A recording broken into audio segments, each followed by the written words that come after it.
नमस्कार। आज हम संयुक्त राज्य अमेरिका में उद्योगों के अंतर्गत सूती वस्त्र उद्योग का अध्ययन करने जा रहे हैं। पिछली कक्षा में हमने संयुक्त राज्य अमेरिका के लोहा इस्पात उद्योग का अध्ययन किया था। आज हम सूती वस्त्र उद्योग का अध्ययन करेंगे। सूती वस्त्र के लिए मूलतः कच्चा माल कपास होता है। कपास को की कटाई करके उससे रेशे तैयार किए जाते हैं और उन रेशों से वस्त्रों की बुनाई की जाती है। कपास से वस्त्र बनाने का जो कार्य था वो संभवतः सबसे पहले ऐसा माना जाता है कि भारत में हुआ। हड़प्पा और सिंधु घाटी की सभ्यता में खुदाई के दौरान ऐसे प्रमाण मिले हैं।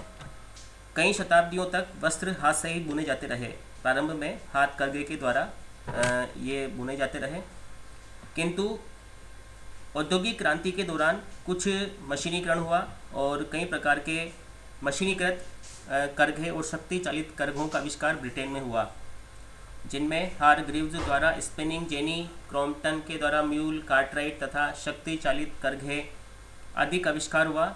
इन आविष्कारों के द्वारा ब्रिटेन में सूती वस्त्र उद्योग का तीव्र गति से विकास हुआ, क्योंकि पहले हाथ से वस्त्र बनाए जाते थे, इसके अब मशीनों से बनाए जाने लगे।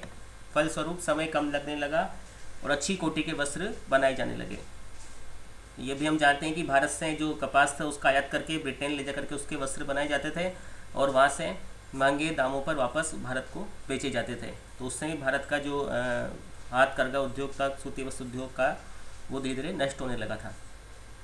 ब्रिटेन से ये जो तकनीकी थी धीरे धीरे संयुक्त राज्य अमेरिका, जापान और स्वतंत्रता प्राप्ति के बाद भारत में भी फैली। धीरे धीरे इस उद्योग का विकास संपूर्ण विश्व में होता गया, जिनमें सोवियत संघ के जो देश हैं जो अभी अलग अलग हो गए, चीन, मिस्र, मेक्सिको, ब्राज़ील, टर्की आदि में इसका विस्तार होने लगा। तो इस प्रकार से पहले हाथ के द्वारा सूती वस्त्र बनाए जाते थे। उसके बाद औद्योगिक क्रांति आई तो ब्रिटेन में अनेक मशीनों का आविष्कार हुआ। शक्ति चालित करघों के द्वारा वस्त्र बनाए जाने लगे। वस्त्र उद्योग में अनेक प्रकार की प्रक्रियाएँ सम्मिलित है। जैसे पहली प्रक्रिया है कपास का ओटना। ओटने का अर्थ होता है जो रॉ मटेरियल होता है उसको ओटते हैं, उससे जो बीज वगैरह होते हैं, कच्चा माल जो होता है उससे कचरे को अलग करते हैं, उसकी घुनाई की जाती है। वो घुनाई के बाद उसकी कताई की जाती है। कताई से रेशा प्राप्त होता है, फिर उस रेशे से कपड़ा बुना जाता है और बुनने के बाद उसकी रंगाई की जाती है। रंगाई करने के बाद उसे धोया जाता है, ब्लीच किया जाता है। उसके पश्चात यह जो कपड़ा है यह उपयोग में लाने के योग्य होता है। यह कार्य कपास उत्पादक क्षेत्रों में स्थित कारखानों में किया जाता है, जो ओटने का जो कार्य होता है, बिनोलों से रेशा अलग करने का। शेष कार्य कारखानों में किए जाते हैं। जिन कारखानों में ये समस्त प्रकार के प्रक्रम संपन्न होते हैं उन्हें समेकित कारखाना, यानी जहाँ सभी प्रकार की क्रिया हो जाती है, ओटना भी, घुनना भी, काटना भी, बुनना भी, रंगना, ये सब होती है, उन्हें इंटीग्रेटेड मिल्स यानी समेकित कारखाने कहा जाता है। अब हम आते हैं सूती वस्त्र उद्योग की स्थापना के कारकों पर। सूती वस्त्र उद्योग की स्थापना के कारकों में पहला है कच्चा माल। सूती वस्त्र उत्पादन के लिए कच्चा माल है कपास। तो कपास एक ऐसा कच्चा माल है जिसमें वजन नहीं होता है, भार नहीं होता है। तो भार नहीं होने के कारण इसका परिवहन सस्ता पड़ता है। तो वस्त्र उद्योग के लिए आवश्यक नहीं है कि वो केवल कच्चा माल उत्पादक क्षेत्रों में स्थापित हो, यह बाजार क्षेत्रों में भी स्थापित हो सकता है, क्योंकि परिवहन का जो लागत है वो कम हो जाएगी। यदि आप इसे कच्चा माल क्षेत्रों में स्थापित करेंगे तो परिवहन बाजार तक भेजने का परिवहन देना पड़ेगा, और यदि बाजार केंद्रों में स्थापित करेंगे तो कच्चा माल मंगाने का परिवहन देना पड़ेगा। तो बात बराबर पड़ जाती है। दूसरा है औद्योगिक शक्ति। कपास में इसको ब्लीच करने के लिए, मशीनों को चलाने के लिए औद्योगिक शक्ति की आवश्यकता होती है, जो कि कोयले, जल विद्युत आदि के द्वारा आपूर्ति की जाती है। जल आपूर्ति भी काफ़ी आवश्यक है, क्योंकि इसको रंगाई के लिए, ब्लीच के लिए काफ़ी मात्रा में जल की आवश्यकता होती है। सबसे महत्वपूर्ण जो पॉइंट है वो है आर्द्रता। कपास का रेशा आर्द्रता की कमी के कारण बार बार टूटता है। तो इसी कारण से जहाँ आर्द्र जलवायु होती है वहाँ पर ये कारखाने स्थापित किए जाते हैं। आर्द्र जलवायु न होने पर कृत्रिम रूप से कारखानों में आर्द्रता पैदा की जाती है। इसी कारण से भारत में जितने भी कपास के जो सूती वस्त्र उद्योग के जो कारखाने हैं वो तटीय राज्यों में हैं। गुजरात, मुंबई आप देख रहे हैं, तमिलनाडु और मद्रास वगैरह, ये जो चेन्नई है, इन सभी में वो स्थापित हुए हैं, क्योंकि ये सभी तटीय क्षेत्र हैं और वहाँ पर नम जलवायु बनी रहती है। इस नम जलवायु के अभाव में कृत्रिम रूप से आर्द्रता पैदा की जाती है। और अंत में सबसे महत्वपूर्ण कारक है पूंजी। पूंजी इसलिए आवश्यक है कि मशीनों के लिए, श्रमिकों को पैसा देने के लिए, परिवहन के खर्च के लिए पूंजी की आवश्यकता होती है। तो सूती वस्त्र उद्योग का जो प्रमुख कच्चा माल है वो कपास है। ये विशुद्ध पदार्थ है, यानी विशुद्ध का मतलब जो इसमें जो है रॉ मटेरियल बहुत कम निकलता है। तो इस कारण से कच्चे माल के निकट ही इसका स्थापना हो ये आवश्यकता नहीं है। ये जो कारक हैं ये जहाँ कहीं भी इनमें से 2-3 कारक मिल जाते हैं वहीं पर इस उद्योग की स्थापना हो जाती है। तो अन्य कारकों की जो उपलब्धता है वो भी इस उद्योग की स्थापना में काफ़ी महत्वपूर्ण योगदान प्रदान करती है। हम पहले इसका मैंने आपको बता दिया है। अब हम आते हैं उत्तरी अमेरिका में सूत वस्त्र उद्योग का विकास कहाँ कहाँ पर हुआ है। हमने पढ़ा था कपास पेटी के बारे में। जो तटीय क्षेत्र है, मैक्सिको की खाड़ी वाला जो हिस्सा है और अटलांटिक तटीय भाग है, वहाँ पर काफ़ी मात्रा में कपास उत्पन्न की जाती है। तो इन्हीं क्षेत्रों में अटलांटिक तटीय भाग और खाड़ी क्षेत्रों में ही अधिक मात्रा में वहाँ पर कपास उद्योग, सूती वस्त्र उद्योग का विकास हुआ है।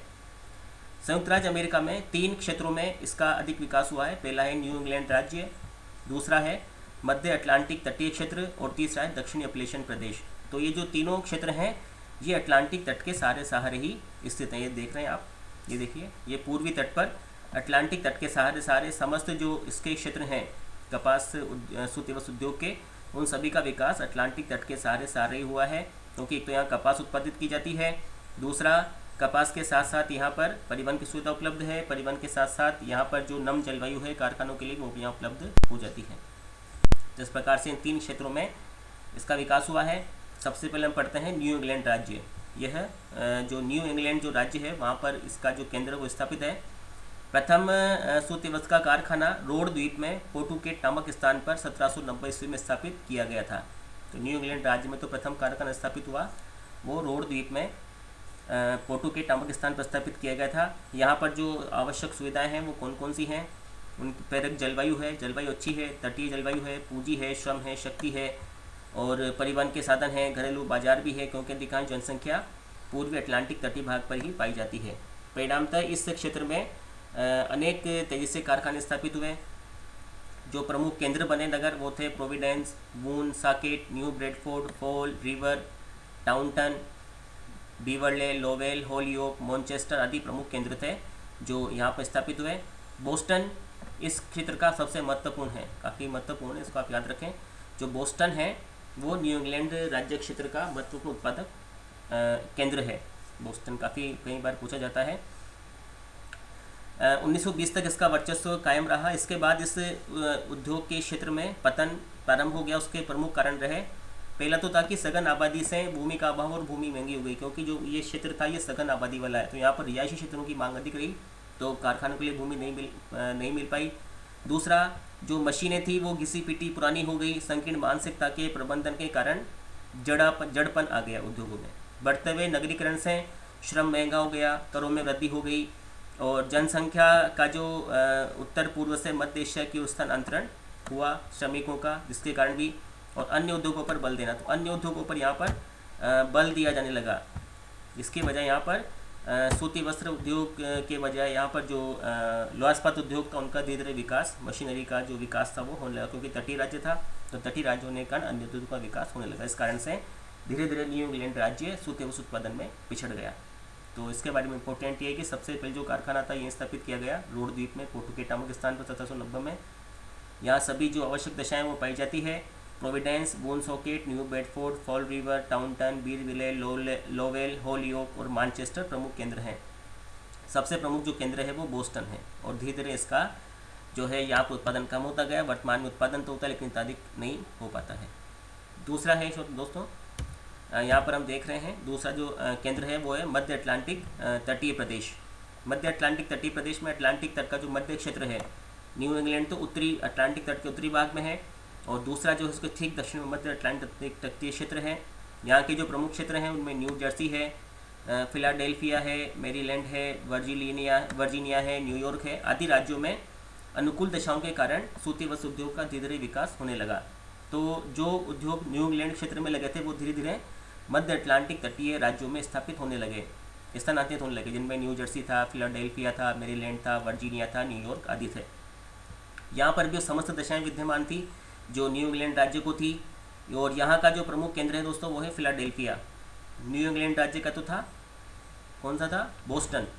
यहाँ पर था फिलाडेल्फिया, फिलाडेल्फिया का प्रमुख केंद्र है। इसके अलावा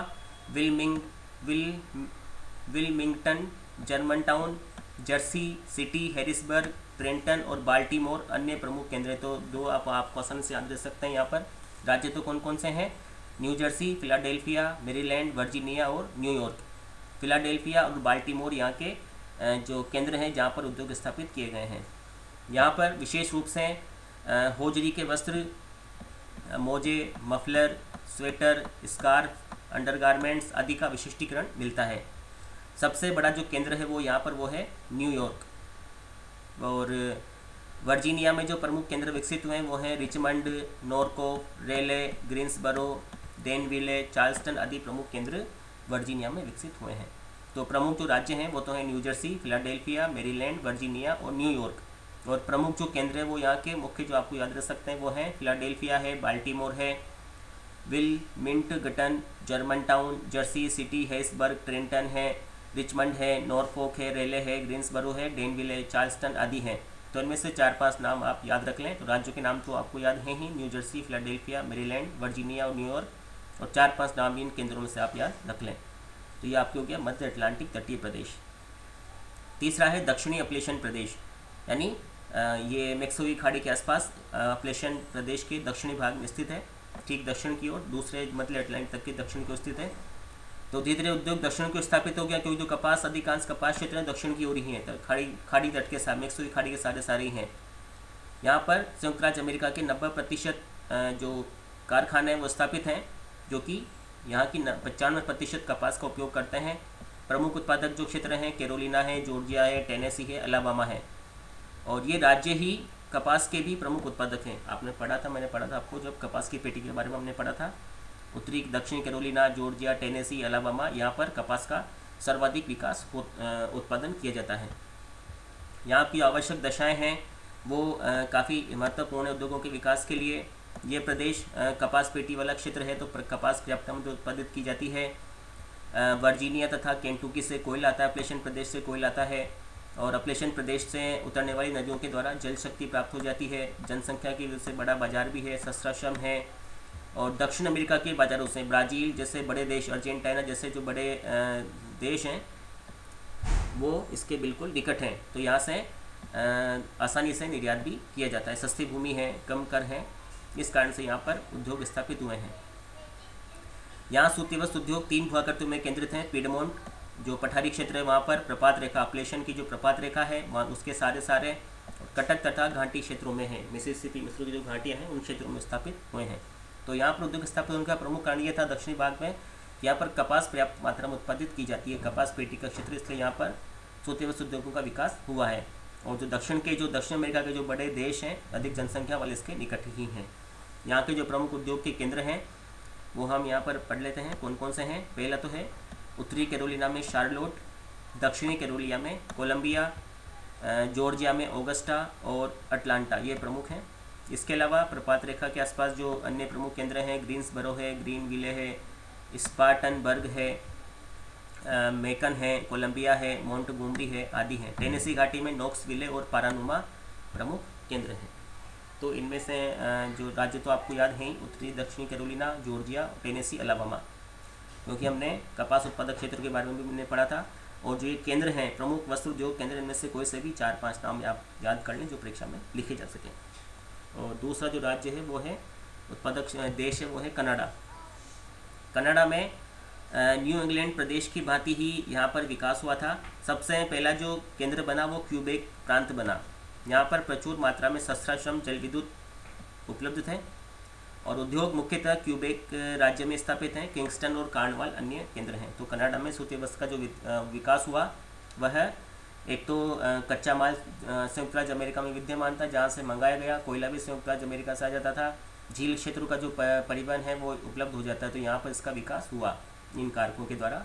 और क्यूबेक यहाँ का प्रमुख केंद्र है, किंगस्टन और कार्नवाल अन्य प्रमुख केंद्र हैं। तो इस प्रकार से हमने संयुक्त राज्य अमेरिका और कनाडा में सूती वस्त्र उद्योग के बारे में पढ़ा। सूती वस्त्र उद्योग के 3 केंद्र संयुक्त राज्य अमेरिका में, पहला तो है न्यू इंग्लैंड क्षेत्र, दूसरा मध्य अटलांटिक तटीय क्षेत्र और तीसरा अपलेशन राज्य। और इसके बाद न्यू इंग्लैंड क्षेत्र के जो राज्य हैं वो हैं सबसे पहले कारखाना रोड द्वीप में पोर्टुगेज नामक स्थान पर स्थापित किया गया था, न्यू इंग्लैंड राज्य का। और यहाँ के जो प्रमुख जो केंद्र हैं, वो प्रमुख केंद्र तो बोस्टन है, उसके अलावा मैनचेस्टर, बीवरले, टाउनटन, लोवेल आदि हैं। मध्य अटलांटिक तटीय में जो राज्य हैं वो new Jersey, Philadelphia, Maryland, Virginia, New York आदि आते हैं। दक्षिण अप्लेशन राज्यों के जो केंद्र हैं उत्तरी दक्षिणी कैरोलिना, जॉर्जिया, टेनेसी, अलाबामा आदि आते हैं। और कनाडा में क्यूबेक प्रमुख प्रांतीय उत्पादक। ये देखिए यहाँ पर प्रमुख जो केंद्र है वो यहाँ पर दिखाए गए हैं, पूर्वी तट के, अटलांटिक तट के। ये मैनचेस्टर है, ये लॉरेंस है, ये बोस्टन है, अभी हम पढ़ा था हमने। न्यू इंग्लैंड राज्य क्षेत्र का प्रमुख उत्पादक केंद्र है ये लोवेल। ये तो क्या न्यू इंग्लैंड राज्य का, ये न्यू इंग्लैंड, ठीक है। और ये हो गया मध्य अटलांटिक तटीय क्षेत्र, और ये हो गया आपके दक्षिणी क्षेत्र, खाड़ी क्षेत्र जहाँ पर है। तो तीनों क्षेत्र आपके आ गए, पहला न्यू इंग्लैंड क्षेत्र, मध्य अटलांटिक तटीय क्षेत्र, और तीसरा दक्षिणी अटलांटिक तटीय क्षेत्र। मध्य अटलांटिक में यहाँ पर आप देख रहे हैं, ये देखिए ये जो क्षेत्र आ गया आपके बाइक से भरे, फिलाडेल्फिया, बाल्टीमोर यहाँ का प्रमुख केंद्र हमने पढ़ा था अभी। इसके बाद जब आप दक्षिण की ओर आएंगे तो दक्षिण की आप देखिए Columbia, Augusta, Macon, Atlanta, Montgomery, कॉक्सविले, ये सभी, स्पार्टनबर्ग, ये सभी दक्षिण के प्रमुख केंद्र हैं। तो मुख्य जो उत्पादक हैं वो दक्षिण की ओर हैं, क्योंकि जो कपास पेटी है वो ये कपास पेटी का प्रमुख क्षेत्र है, तो यहाँ पर इसकी वजह से स्थापित हुए हैं। और ये जो दोनों केंद्र हैं ये अप्लेशन, पहला जो दूसरा केंद्र अप्लेशन क्षेत्र का कोयला और कपास की वजह से स्थापित हुए हैं। इस प्रकार से ये जो प्रमुख केंद्र हैं ये संयुक्त राज्य अमेरिका में वस्त्र निर्माण के प्रमुख केंद्र हैं। तो मानचित्र भी आवश्यक है, आंसर में बनाना है आपको। तो आज हम इतना ही पढ़ेंगे। इस संपूर्ण विवरण को आप अपने रजिस्टर में नोट डाउन कर लें। साथ के साथ ही जो मानचित्र इसमें प्रदर्शित किया गया है इसे भी साथ साथ बना लें, पूरा बनाने की आवश्यकता नहीं है। उत्तरी अमेरिका का जो पूर्वी तट है केवल उसका मानचित्र बना लें, उसमें तीनों प्रदेश दर्शा सकते हैं, न्यू इंग्लैंड, मध्य अटलांटिक तटीय प्रदेश और दक्षिण अप्लेशन राज्य। और कनाडा के जो राज्य है वो एक ही है, क्यूबेक। आज हम इतना अध्ययन करेंगे। धन्यवाद।